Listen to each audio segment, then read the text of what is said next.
What's up, everybody? This is the More Than Nothing podcast, episode number 16.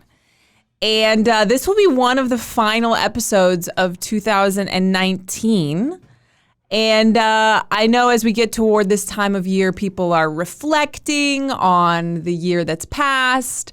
They're getting ready to make goals for the new year and think about ways that 2020 is going to be even better or way better if you had a really crappy year this year. And I think it's a great time to kind of slow down and think about what's important to you and think about where you're at in your life and think about what you want to do going forward. So yesterday I made a post. Well, by the time this is put up, it will have been several days ago. But I did a post about the path that I've been on lately of looking into my personality type. Now, I have been someone that has always kind of been interested in this sort of thing. I don't know if it's a girl thing. I don't know if it's a middle child thing or if it's just because of my personality type that I've always been into like reading horoscopes and wondering what my Chinese astrology is and all that sort of thing. Never putting too much stock into it. Like, I'm not one to go get like my tarot cards read and fully believe it and base my whole life off of it or anything like that. But I've always been interested in that. There was a period of time where I was like 19, 20 years old. And of course, everyone at 19, 20 years old thinks that every decision that they make is so important that it's going to change the course of their life, which some of them do. And I was kind of like in that zone. And I remember spending hours upon hours in a Barnes & Noble bookstore. There were no online audiobooks yet. Okay, guys. So in a Barnes & Noble bookstore, reading book after book, so I didn't have to buy them. I would just sit in there and read them, trying to figure out who I am and what I want and everything like that. And it was very helpful. And in that period of time, I think it was really good for me to do that. And it set me on a course for always being introspective in that way.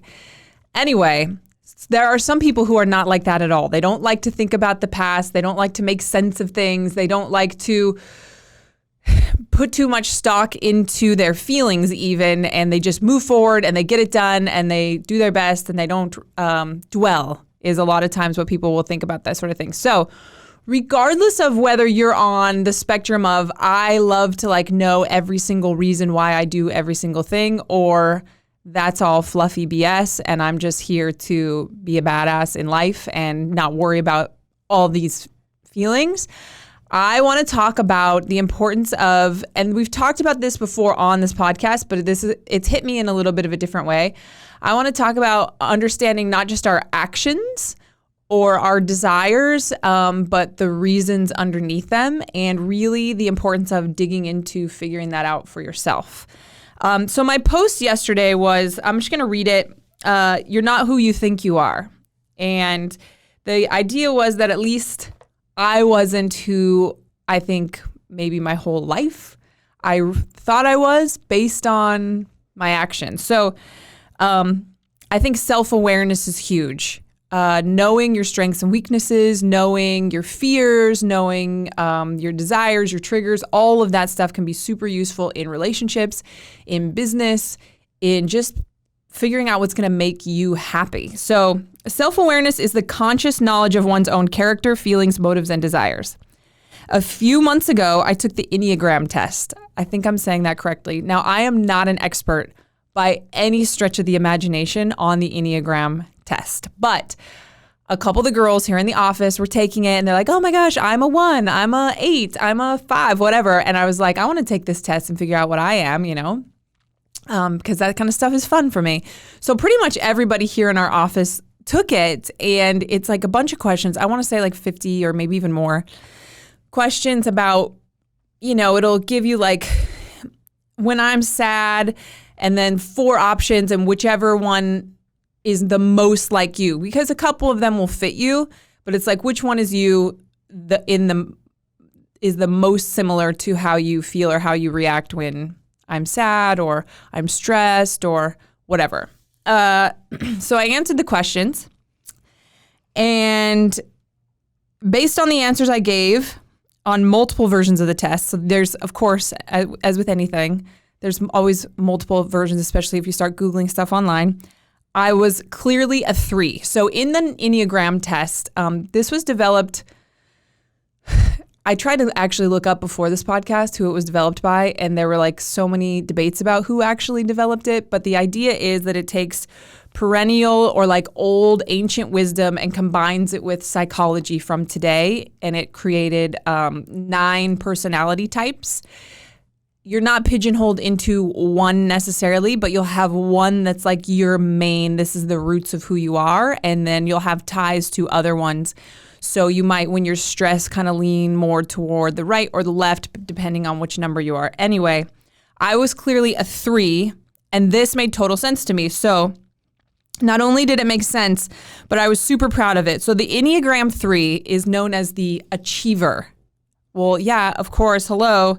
This personality type is known as being driven, ambitious, hardworking, successful, and at times maybe even a workaholic where nothing is ever enough. And I'm like, yeah, absolutely. Since I was a little kid, I've always had to have the best grades. I've always done more than just like school. It's always been school plus this, and this, or spent way more time than anyone that I knew on my homework, or always, wanted to enter the spelling bee or this thing or this thing.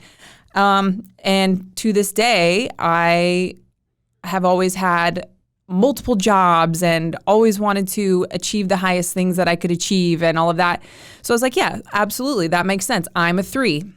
And I think where I started to question it a little bit was that Julian was also a 3. And I was like, if there are only 9 personality types, Julian and I are so different that how could we possibly have gotten the same thing? In some ways, it makes sense. Both of us were high-level athletes, for example, and I would guess that most high-level athletes would be a 3 because of the work ethic that it takes to go into that, and because of just all the attitude that you have to achieve that level of success in athletics in something that's so uncomfortable and can be tedious. So I was like, well, that makes sense. And we're both really hardworking and driven when it comes to our business. But there are so many things about our personalities that just aren't the same. The parts that felt like they were not so me, a 3 cares a lot about status, social status. And that was like, I don't really see that with me. Others celebrating my success, and I've talked about this on the podcast before, it actually makes me uncomfortable. So I've never been one to exaggerate things or brag or anything like that. I think I've told stories about when I was in elementary and I was doing some like childhood acting that I would lie about where I was going because I didn't want to brag to my friends. And as a 3, like a hardcore 3, you would be exaggerating that stuff. You would be wanting to shout it from the rooftops. And so I was like, that doesn't really make a lot of sense. I'm not competitive. And we talked about that just a couple weeks ago. I want to achieve a lot for myself, but it's never to beat anyone else. So, for example, in this office, there's like this ping pong game that goes on every day. And I don't care at all when I play ping pong if I win or lose. Unless I'm playing Julian, and then it's just kind of like it's like a fun, that sort of thing. But it doesn't bother me if I lose. If it's something that I think I'm good at, then I'll want to show how good I am. But it's not to beat someone else. And a 3 is very competitive. At least, again, I'm not an expert in the Enneagram, but from everything I've read. And the biggest one that I was like, and this is where it made total sense that Julian was a 3, but it didn't hit for me, is I'm extremely sensitive and emotional, and I need real, authentic relationships. And one of the biggest struggles of the 3 in the way that it's described is they are able to completely put their feelings to the side to achieve what they're trying to achieve. I have never been able to do that. If there's something bothering me, and even if I'm in the middle of an athletic competition or work stuff, I can't focus and I can't finish and I can't move forward if I'm dealing with like emotional stuff. And I've been that way my whole life. So I kind of was like, Okay. So you look down and of course not all of the answers are going to go to one personality. So you'll have like a score, like your top score, and mine was a 3, and then the next one down was a 4. And when I looked at the 4, I was like disgusted by it, to be honest. So a 4 is the individualist, and it describes this person as being emotional, moody, creative, always like needing to be unique, and their main desire is to be different. And I hear that, and I'm like, that's the guy who works at the BlackRock near our office who has long fingernails and bleached hair and wears eccentric outfits. Like, that's a 4. That's not me. I'm not eccentric. I'm not, trying to like stand out and be, over the top with like crazy hairdos and like crazy outfits and things like that. And when I read the description of a 4, that's what I pictured. It sounded kind of like flighty to me, like someone that's just kind of like, oh, I like to make crafts and I'm going to do art projects and I don't care about achieving things. And so I was like, well, that's definitely, I don't even know how I got that score to be so high because that's not me at all. And then as this has been like a couple months, by the way, that I've been thinking about this and researching it. And the reason I've been researching it the most is Julian and I's communication. So if you listen to the adventures of, or actually it was More Than Nothing last week, we talked about our relationship and we talked about our communication and things. And from doing the therapy and stuff that we've done, I know that understanding why you're feeling the way you're feeling or why things trigger you certain ways is really important to be able to communicate that with your partner. And so that's why I've been looking into all of this so much. And to understand what kind of makes you tick so that you can figure out what's going to make you happy, right? So I started thinking about it. I was like, well, I have always been really creative. So since I was a child, I was definitely more into artistic things than like athletics.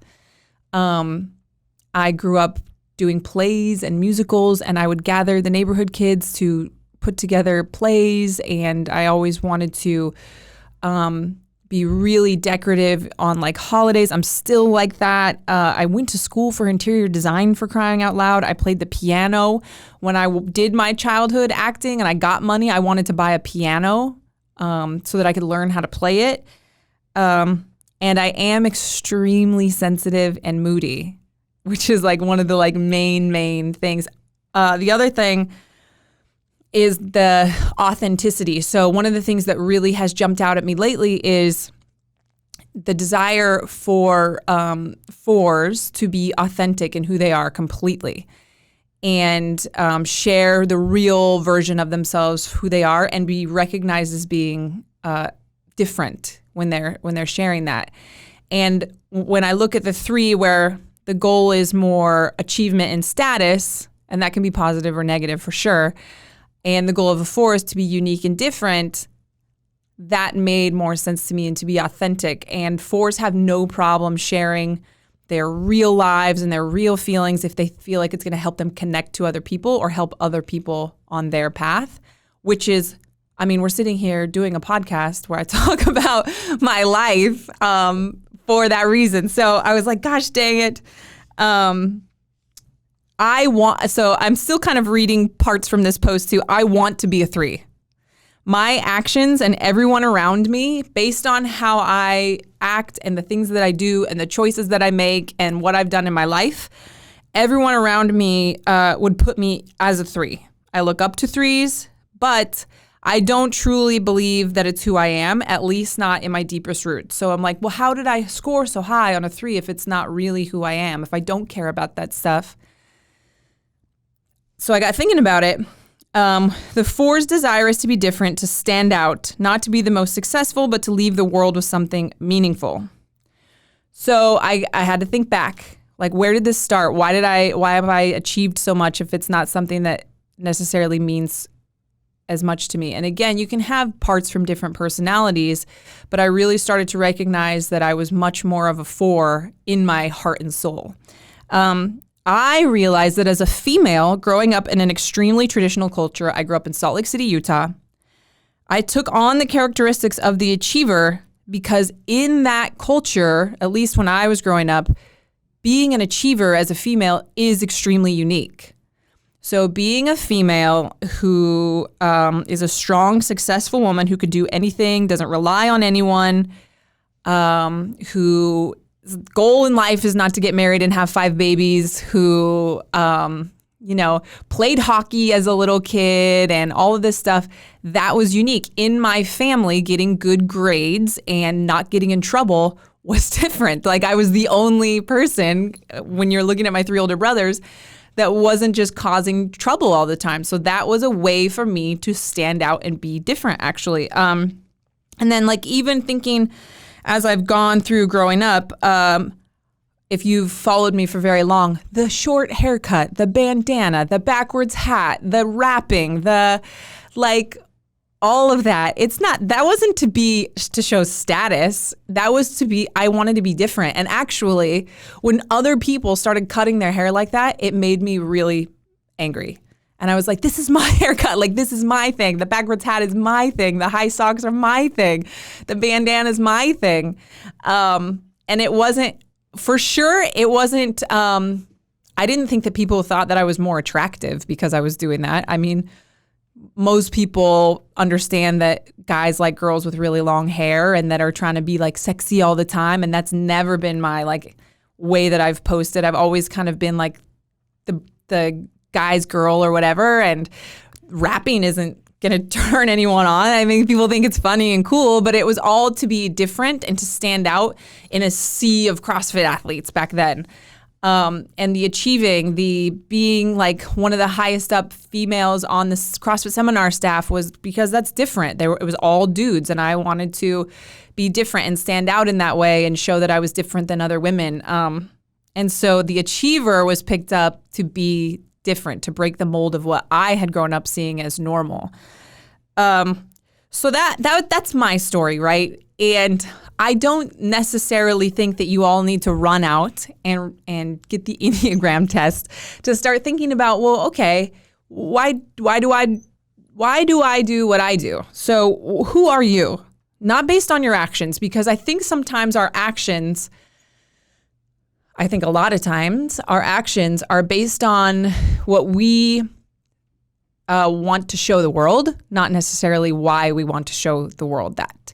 I think as we head into this reflective time of year and then the new year, and really why I got to make that post is because I was thinking ahead to this podcast, is we're all going to start making goals for the new year. And I think it's important to understand our motivations for those things and understand ourselves and understand what's really going to make us happy versus what we have been taught as a society or by media, what should make us happy. So some examples of that, kind of what I'm talking about here, you guys, are the weight loss thing, of course. Now, there are 100 different reasons that you could want to lose weight. All of you, I'm sure, when you have your fitness goals, whether it's lose weight, gain muscle, tone up, whatever, you have a version of yourself that you picture in your mind that looks a certain way. And what I think is important is not that any of those goals are right or wrong at all, but understanding why and what the driver is, and if that goal, that person that you're picturing is really who you want to be or who you think will be happier than you are right now. So it's easy to jump on bandwagons and be like, oh yeah, like it's known that if you look like a fitness model that you're happier than everyone else. That's not true, first of all. I know enough people that have very amazing bodies to know that that's not true. So understanding like, why would that make me happier to look that way? And like what part of my personality or what part of my heart and soul does that feed?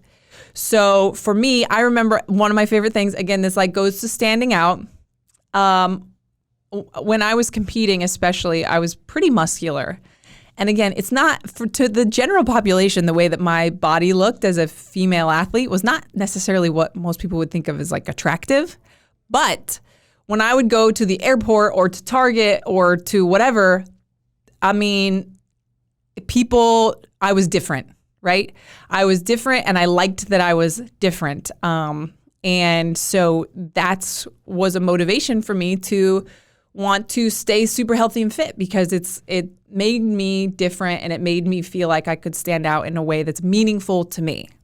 I'm uncomfortable with attention, so when people would actually come up and say something, it would make me extremely uncomfortable, but I loved knowing that I looked different when I would go around and that it would catch attention. I just didn't want anyone to actually talk to me. That's a 4 thing too, by the way. So what is it for you? Is it, so each of the 9 personality types, and what I think is important if you do take the test, is to read not necessarily what the actions are, but read the fears for each one. So after you take the test or before, read the fears, because the fears, I think, speak more than any of the actions do. Like I said, we've had everybody in the office take the test. So I don't know all of the numbers and I don't have all of the numbers fears. But for example, my mom last night told me that she took the test and she's a 9. And the 9's biggest fear is like confrontation, or she's the peacemaker. So the people around her being out of peace. And that makes so much sense for my mom. She doesn't like turmoil. That's like her biggest fear, is to have that in her life. So much so that she won't like voice her opinion or things like that a lot of times because she doesn't want to rock the boat. The biggest fear for the 4, which is what I believe that I am, is not standing out or not being recognized for being different or unique. The fear for the 3 is to be undervalued. So to not, for people to not notice how much you've achieved and accomplished, and to not accomplish everything that you want to accomplish.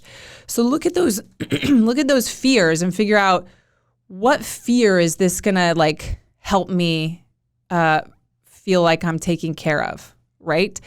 And a lot of times people assume that if they lose weight or if they look a certain way that they're going to be happier, when if that's not really necessary for, and I think that obviously I have a business built around health and fitness and everybody should be active and eating healthy.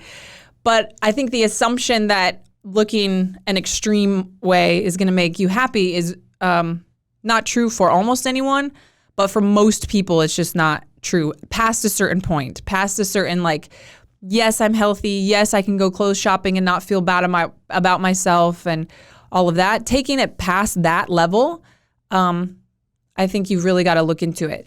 The other thing that I've thought about a lot is like money, right? That's something that people have a lot of goals around the new year. It's like, I'm going to do better with money, or I'm going to make more money, or I'm going to whatever. I do believe that on some level, money can increase happiness in the way that if you don't have money problems, it's easier to be happy. Like if you're not constantly stressed about how am I going to pay my power bill and things like that, for sure. I am not one to like say like, oh, money can't buy happiness. You can be just as happy if you're, no, like if you, especially if you have kids and stuff like that, not having money problems can bring some peace for sure and allow you to focus on other things that are going to make you more happy. Past that though, like being super duper rich, I don't think matters. I really don't. And one of the things that I love about the Enneagram is it'll say, for example, like when you're an unhealthy 3, it's status over everything. It's the, I'll leave my wife to find a hotter, younger wife because it makes me look better. I'll spend all my money and use all my credit to buy the biggest house and the nicest car and a boat and these vacations and be completely in debt and terrified and miserable in reality so that I can appear a certain way. That's like an unhealthy 3.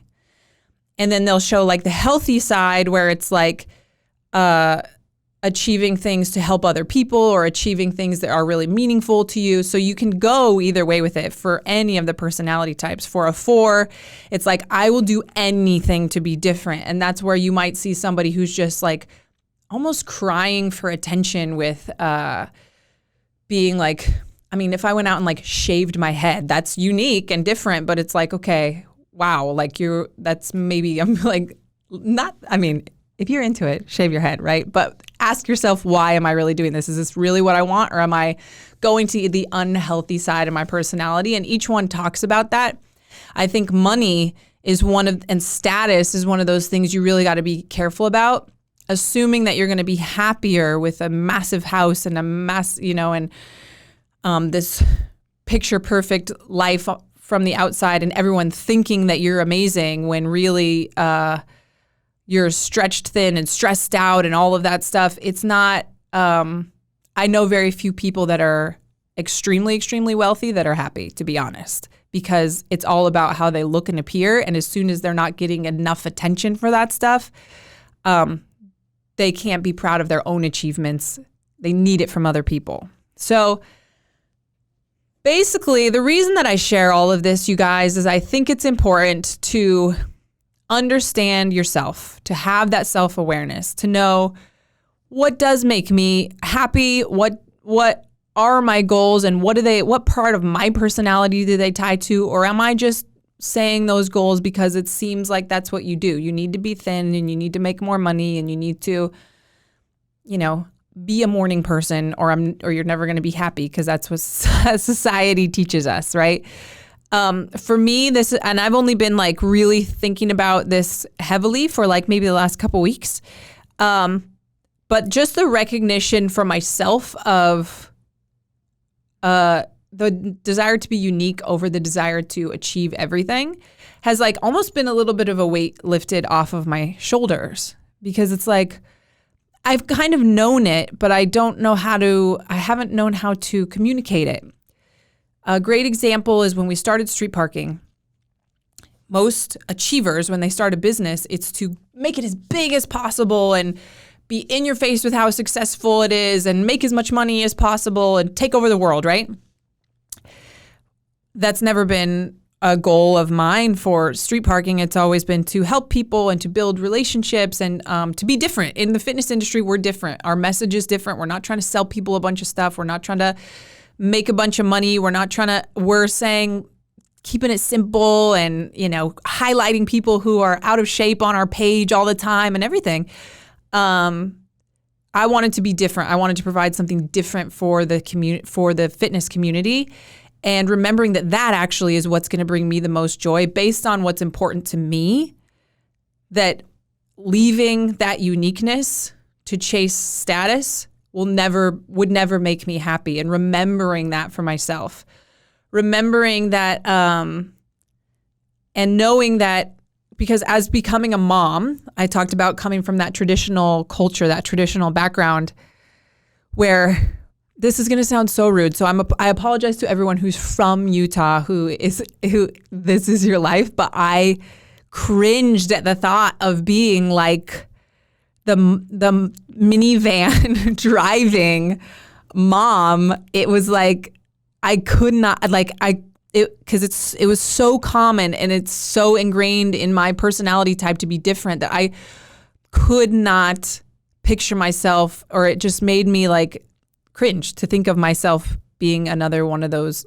moms. And of course, now I've gotten to know a lot of those moms, and I know that each of you are very unique, but I categorized you all together when I was younger, for sure. So now that I am a mom, I can feel that fear coming back in sometimes. I can feel like, oh man, I need to be running our business and I need to be super duper fit, because that's how I stand out from like all the other moms, is I'm different. I'm not this like mom that just takes care of my kids. I look at all this other stuff that I do, and recognizing like, okay, what ways can I be unique and still be the good mom that I want to be, and still feel that I'm unique and different and fulfilling those desires for myself. Understanding that it's not the achievements, it's the just feeling different and coming up with ways. Maybe that's why I cut my bangs. I don't know. But I think what I would like to see from you guys for the next 2 weeks before you start making all these changes is looking into those things and figuring out what it is that's really going to make you happy, and not assuming that Susie down the street who seems like she has a perfect life, that trying to mimic her life is going to make you happy because she's a different person than you. What drives her is different than you. And maybe she really is happy, but that doesn't necessarily mean that you doing everything that she does is going to work for you. I think it's important in communication. It's helped Julian and I a lot. In our communication, the other night we had a conversation where now that I'm reading this stuff and I understand it, I've told him there are two things that a 4 never wants to hear. A 4 has a fear of being abandoned too also. So never even hinting at the idea that you might leave. Like that sends me into a frenzy.